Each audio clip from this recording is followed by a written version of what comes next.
Hi, అందరికీ నమస్కారం. ఈరోజు ఈ వీడియోలో మా స్కూల్లో జరిగినటువంటి సైన్స్ ఫేర్ను మీకు చూపిస్తాను. చూద్దాం రండి. Welcome to my channel. You are watching the school of science and spirituality. Hi friends, నా పేరు సిద్ధు ఫ్రమ్ 6th క్లాస్. నేను ఇప్పుడు టేక్ ఏ క్యాండిల్ ప్రాసెస్ చెప్తున్నాను, వినండి. ఫస్ట్ కొవ్వొత్తి వెలిగిద్దాం.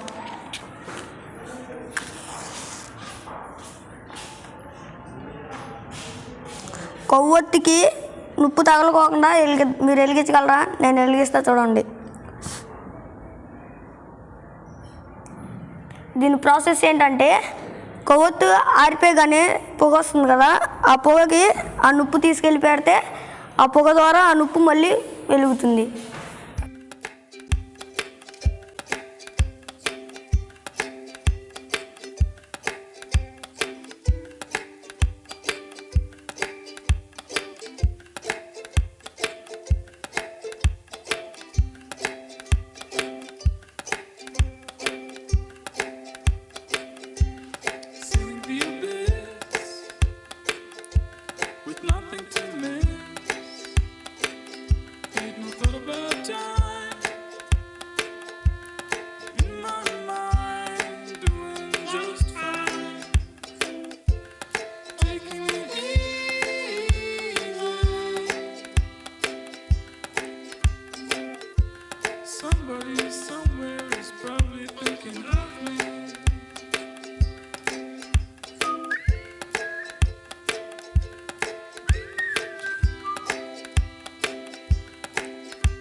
నమస్తే.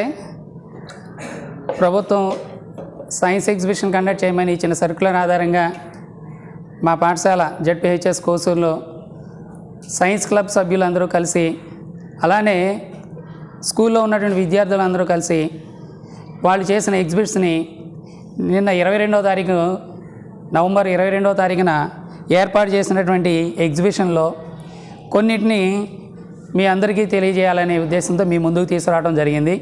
ఇందులో మొదటిది ఫైర్ అలారం. యోగేష్ వర్మ తయారు చేసినటువంటి ఈ ఫైర్ అలారంని ఒకసారి చూపిస్తాడు. ఇందులో ఉపయోగించేసినటువంటి నిరుపయోగంగా పక్కన పడేసి ఉన్నటువంటి ట్యూబ్ లైట్ స్టార్టర్లో ఉన్నటువంటి పరికరాలని, అలారంని తీసుకుని దీంతో తాను తయారు చేసినటువంటి ఫైర్ అలారం ఇది లో కాస్ట్తో తయారు చేసినటువంటిది. ఇది ప్రతి ఇంట్లోనూ ఆవశ్యకమైనటువంటిది. దీని ద్వారా వెంటనే ఏదైనా ప్రమాదం జరిగినప్పుడు, అగ్ని ప్రమాదం జరిగినప్పుడు తెలుసుకోవడానికి, చుట్టుపక్కల ఉన్న వాళ్ళందరికీ తెలియడానికి అనుకూలంగా ఉన్నటువంటి ఫైర్ అలారం ఇది. దీని ద్వారా అండి మంచి సందేశం పిల్లలకి, అలాగే గ్రామస్తులు కూడా ఇది తెలుసుకుని అందరూ కూడా ఇలాంటిది వాళ్ళ నివాసాల్లో ఏర్పాటు చేసుకుంటారని చెప్పి అనే ఉద్దేశంతో మా స్టూడెంట్ ఈ ఎగ్జిబిట్ని తయారు చేశాడు. నెక్స్ట్ తక్కువ ఖరీదుతో పెట్రోల్ నుండి గ్యాస్ను ఉత్పత్తి చేసి తక్కువ కాస్ట్తో వంట చేసుకోవడానికి అనుకూలంగా స్మాల్ ఫ్లేమ్ని తయారు చేసి దాని మీద కుక్ చేయడం అనేది ఇక్కడ చేయడం జరిగింది. దీని ద్వారా ఇక్కడ ఒక మోటార్ని ఎయిర్ వెళ్ళేటట్టుగా చేయడం, దీనిలో ఉన్నటువంటి పెట్రోల్ చాలా తక్కువ మొత్తంలో ఆవిరిగా మారి అది కాస్త ఈ విధంగా బయటకు వస్తూ ఫైర్ చేయటం. ఇక్కడ మనం స్టవ్ని ఉపయోగించినట్లయితే ఈ లో ఫ్లేమ్లో హై టెంపరేచర్ ఉన్నటువంటి దీని ద్వారా వంట చేసుకోవడానికి అనుకూలంగా ఉన్నటువంటి సాధనం అన్నమాట. దీని ద్వారా మరి మా స్టూడెంట్ యొక్క నైపుణ్యాన్ని వెలికి తీయడం అనేది చాలా మాకు ఆసక్తి కలిగినటువంటి, వాడికి ఆసక్తిగా ఉన్నటువంటిది, విద్యార్థిని అభినందించదగినటువంటి ఐటమ్ అది.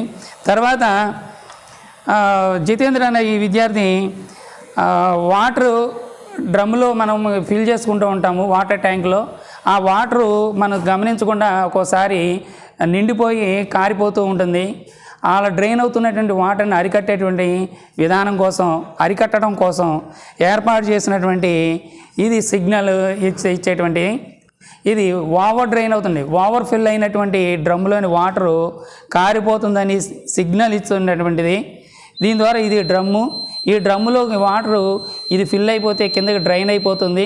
కానీ ఇంతవరకు రాకుండా కానీ ముందుగానే మనకు సిగ్నల్ ఇవ్వటం, ఆ సిగ్నల్ ద్వారా వెంటనే మనం గుర్తించి మోటార్ని ఆఫ్ చేయడం ద్వారా నీటి వృధాన్ని అరికట్టవచ్చు. ఈ రోజున నీటి కొరత అనేది ఎక్కువగా ఉన్నటువంటి సమస్య.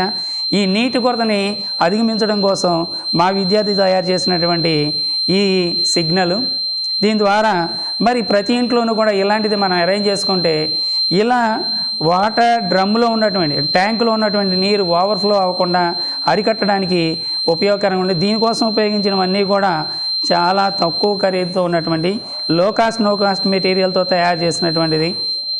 దీనికి ఒక బ్యాటరీ, ఒక బజరు, ఈ రెండు ఉంటే చాలు. వైర్లు చాలా తక్కువ ఖరీదుతో ఉన్నటువంటి ఇంట్లో పాడైపోయిన వైర్లు కూడా ఉపయోగించి ఒక బ్యాటరీని ఉపయోగించి ఇది తయారు చేసుకోవచ్చు. ఇది మొత్తం మీద కలిపితే 50 రూపాయలు కూడా అవ్వకపోవచ్చు, మహా అయితే 50 లేకపోతే 100 అవుతుంది. అంత తక్కువ ఖరీదుతో తయారు చేసినటువంటి ఈ ఐటెంని ఈ విద్యార్థికి అభినందనలు తెలియజేస్తున్నాను. అలానే ఒక విద్యార్థి నాడీ కణాన్ని అది ఏ విధంగా సిగ్నల్స్ని పంపిస్తుంది అనేది తెలియజేయడం కోసం సింపుల్గా తను ఉపయోగించినటువంటి నో కాస్ట్ మెటీరియల్తో తయారు చేసినటువంటి ఈ ఎగ్జిబిట్. ఇది నాడీ కణం. ఈ నాడీ కణం ఇక్కడ ఎక్కడైనా మనం టచ్ చేసినట్టయితే ఈ భాగంలో కానీ ఈ భాగంలో కానీ ఎక్కడైనా సరే టచ్ చేస్తే వెంటనే అక్కడ నుంచి ప్రేరణలు నాడీ సంకేతాల రూపంలో ఈ నాడీ కణం నుండి ఇంకో నాడీ కణానికి, తర్వాత నాడీ కణానికి, అక్కడ నుండి మెదడుకి సందేశాన్ని పంపించడం, మెదడు ఈ సందేశాలని విశ్లేషణ చేసి దాని నుండి ఎలా ప్రతిస్పందించాలనే ఆజ్ఞల్ని మళ్ళీ నాడీ కణాల ద్వారా నిర్వాహక అంగాలకు పంపించడం అనేది జరుగుతుంది. ఇలా టచ్ చేస్తే వెలుగుతుంది, ఇలా టచ్ అయినప్పుడు ఆఫ్ అయిపోతుంది, టచ్ చేస్తే వెలుగుతుంది.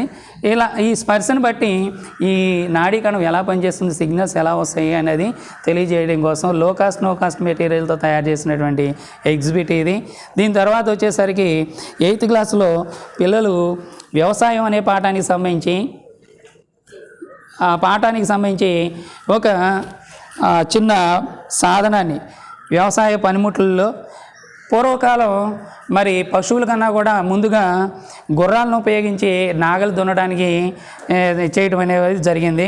దాన్ని గుర్తు చేయడం కోసం ఒక విద్యార్థి ఈ విధంగా గుర్రాలని నాగలకు కట్టి లాగడం, అలాగే మరికొన్ని వ్యవసాయ పనిముట్లని ఇలా ఏర్పాటు చేయడం, అదేవిధంగా ఈ రోజున ఉపయోగిస్తున్నటువంటి నాగలు దున్నడానికి ఎద్దుల్ని, పశువుల్ని ఉపయోగించి ఎలా దున్నుతారు అనేటువంటి విషయాన్ని తెలియజేయడం కోసం ఈ మోడల్ని తయారు చేయడం జరిగింది. అలాగే వ్యవసాయ పనిముట్లలో పురాతన కాలం నుండి వాడుతూ వస్తున్నటువంటి ఎడ్ల బళ్ళు, ఈ విధంగా మన పిల్లలు నో కాస్ట్ మెటీరియల్ వేస్ట్గా పక్కన పారేసినటువంటి మెటీరియల్ని ఉపయోగించి తయారు చేయడం జరిగింది. అలాగే లో కాస్ట్ నో కాస్ట్ మెటీరియల్స్తో తయారైనటువంటి లంగ్స్ మోడల్ని మా విద్యార్థులు తయారు చేశారు. ఈ వర్కింగ్ మోడలు, ఇది ఊదితే ఆ ఊపిరితిత్తులు వదిలి ఆ ఊపిరితిత్తులు సంకోచాలు సడలింపులు చేయడం అనేది జరుగుతుంది. దీన్ని ఒక మంచి మోడల్గా విద్యార్థులకు ఊపిరితిత్తులు ఎలా పనిచేస్తాయని చెప్పడానికి చాలా చక్కటి ఎగ్జాంపుల్ అని నేను తెలియజేస్తున్నాను. అలాగే మరి ఒక విద్యార్థి మిసైల్స్ ఎలా ఉంటాయి, ఎలా ప్రయోగిస్తారు అనేది తెలియజేయడం కోసం ఇది తయారు చేసినటువంటి మిసైల్ ప్రయోగానికి సంబంధించింది. ఇది విద్యార్థుల్లో ఆసక్తి రేకెత్తించేటట్టుగా ఉన్నటువంటి మిసైల్ మోడలు. అలాగే ఇది వచ్చేసరికి మోడల్ కాలనీ టౌన్షిప్ ఇలా ఉంటే బాగుంటుందని ఒక విద్యార్థి low cost no cost waste material ఇవన్నీ బయట పారేసినటువంటి అట్టలు, ఈ అట్టలతో తయారు చేసినటువంటి ఈ టౌన్షిప్ని తన యొక్క భావాన్ని, తన మనసులో ఉన్నటువంటి టౌన్షిప్ ఎలా ఉండాలి ఏంటనేది ఆ కోరికని వ్యక్తపరుస్తూ ఆకర్షణీయంగా తను తీర్చిదిద్దాడు. ఈ టౌన్షిప్లో ఎక్కువ పార్ట్ పార్క్కి ఇవ్వడం జరిగింది. ఈ పార్క్ ఎంత ఎక్కువగా ఉండడం వల్ల దాని పర్యావరణాన్ని కాపాడడానికి ఇతను ఎక్కువ ప్రాధాన్యత ఇస్తూ టౌన్షిప్ని ఏర్పాటు చేశాడు. ఇది ఆ తర్వాత మరి అనాదిగా వస్తున్నటువంటి ఎడ్ల బండిని గ్రామాల్లో ఏ విధంగా ఈ ఎడ్ల బండిని ఉపయోగిస్తారు, ఆ ఎడ్ల బండికి ఎలాంటి సంరక్షణ కల్పించాలి, ఆ పశువులకి వీటికి ఆ పరిసరాలని తెలియజేస్తూ ఒక మోడల్ తయారు చేశాడు భార్గవ్ అనేటువంటి విద్యార్థి. ఆ తర్వాత సాధారణ విద్యుత్ వలయాలు, ఈ సాధారణ విద్యుత్ వలయాలను పిల్లలకి తెలియజేయడం కోసం ఈ విధంగా సాధారణ ఒక విద్యుత్ వలయాన్ని ఇవి కూడా చాలా తక్కువ ఖరీదుతో వేస్ట్గా పడి ఉన్నటువంటి వాటిని ఉపయోగించి ఎల్ఈడి బల్బులను ఉపయోగించి తయారు చేశాడు. అలాగే సమాంతర శ్రేణి సంధానాలు తెలియజేయడం కోసం ఈ విద్యార్థి ఈ విధంగా బల్బుల్ని శ్రేణి సంధానంలో కలపడం అనేది ఇది. అలానే 10వ తరగతి విద్యార్థి అంజని అనే విద్యార్థి ఈ విధంగా వేస్ట్గా బయట పారేసినటువంటి ఈ బాటిల్స్, ఈ పైపులతో మానవ జీర్ణ వ్యవస్థని ఇక్కడ మోడల్ తయారు చేసింది. ఇందులో నోరు, అలాగే ఆహారవాహిక, జీర్ణాశయము, దీని నుండి వచ్చినటువంటి డియోడెనము, ఈ పక్కన ఉండే కాలేయము, ఇదేమో గాల్ బ్లాడరు, ఇటు పక్కకు వచ్చేసరికి ప్యాంక్రియాసు ఇక్కడ నుంచి చిన్న ప్రేగులు, ఈ చిన్న ప్రేగుల నుండి పెద్ద ప్రేగులు, పురుషనాళం, పాయువు, ఇవన్నీ కూడా వేస్ట్గా బయట పారేసినటువంటి ఎందుకు ఉపయోగం లేదు అనుకున్నటువంటి వాటిని ఉపయోగకరంగా తీర్చిదిద్దింది ఈ విద్యార్థి. ఇదే విద్యార్థి ఊపిరితిత్తులు పనిచేసే విధానానికి వర్కింగ్ మోడల్ ఒకటి తయారు చేసింది. ఈ వర్కింగ్ మోడల్కి ఉపయోగించినటువంటివన్నీ కూడా చాలా తక్కువ ఖరీదు అయినటువంటివే. ఇవన్నీ వాడి పారేసినటువంటి సాధనాలను ఉపయోగించి తయారు చేసినటువంటి వర్కింగ్ మోడల్ ఇది. అలాగే మరి కొంతమంది విద్యార్థులు గుండె నమూనాని ఈ విధంగా 7th క్లాస్లో ఉంటుందని చెప్పి వేస్ట్గా ఉన్నటువంటి అట్టపెట్టెలతో ఈ విధంగా తయారు చేశారు. ఒక విద్యార్థి అమీబాలో ద్విధావిచ్ఛితి తెలియజేయడం కోసం ఈ విధంగా వాటి మట్టిని, నల్ల మట్టిని, బంకమట్టిని ఉపయోగించి ఈ విధంగా అమీబాలో ద్విధావిచ్ఛితి. అలాగే ఈ హైడ్రా నిర్మాణం కోసం మట్టిని ఉపయోగించి తయారు చేశాడు. ఈ హైడ్రాలో మొగ్గ తొడగటం అనేటువంటి ప్రక్రియ ప్రత్యుత్పత్తి, అలైంగిక ప్రత్యుత్పత్తి. ఇది మొగ్గ. ఈ మొగ్గ పరిణతి చెంది ఈ విధంగా ఏర్పడుతుంది. ఇది పూర్తిగా అభివృద్ధి చెందిన తర్వాత తల్లి హైడ్రా నుండి పిల్ల హైడ్రా వేరుపడుతుంది. అలానే వర్కింగ్ మోడలు ఊపిరితిత్తులు ఈ విధంగా తయారు చేశారని, ఇది కూడా వర్కింగ్ మోడలే. ఊపితే గాలి ఆ బెలూన్లోకి వెళుతూ ఉంటుంది. అలానే స్టెథోస్కోప్, అందులో వర్కింగ్ మోడల్ ఇది. అదే వర్కింగ్ మోడలు. ఈ వర్కింగ్ మోడలు స్టెథోస్కోపు హార్ట్ బీట్ని క్లియర్గా, చాలా స్పష్టంగా, రియల్గా ఉన్నదానికన్నా కూడా చాలా స్పష్టంగా వినిపిస్తుందని చెప్పి విద్యార్థులు, అలాగే మా కొలీగ్స్ కూడా తెలియజేయడం జరిగింది. వినిపిస్తుందా? ఈ విధంగా విద్యార్థులు చాలా లో కాస్ట్ నో కాస్ట్ మెటీరియల్తో ఈ అన్నీ కూడా. అలానే ఇంకొకటి, ఈ విద్యార్థి ఆటోమేటిక్ సోలార్ ల్యాంప్ అనేది తయారు చేయడం జరిగింది. ఇందులో ఒక ఎల్ఈడి బల్బు, సోలార్ ప్యానెలు, దీనికి కింద ఒక బ్యాటరీ, హెచ్డబ్ల్యూ బ్యాటరీని, దీనికి ఆఫ్ ఆన్ చేసుకోవడానికి వీలుగా ఒక స్విచ్ని అరేంజ్ చేసి డే టైం దీన్ని మనం సన్లైట్లో ఉంచి నైట్ టైం తీసుకొచ్చి ఇక్కడ ఆన్ రూమ్లో పెట్టుకుంటే ఎప్పుడైతే చీకటి ఏర్పడిందో, ఎప్పుడైతే కరెంటు పోయి లైట్లు ఆఫ్ అవుతాయో ఆటోమేటిక్గా మనం స్విచ్ ఆన్ చేయకుండానే ఈ బల్బు వెలుగుతుంది.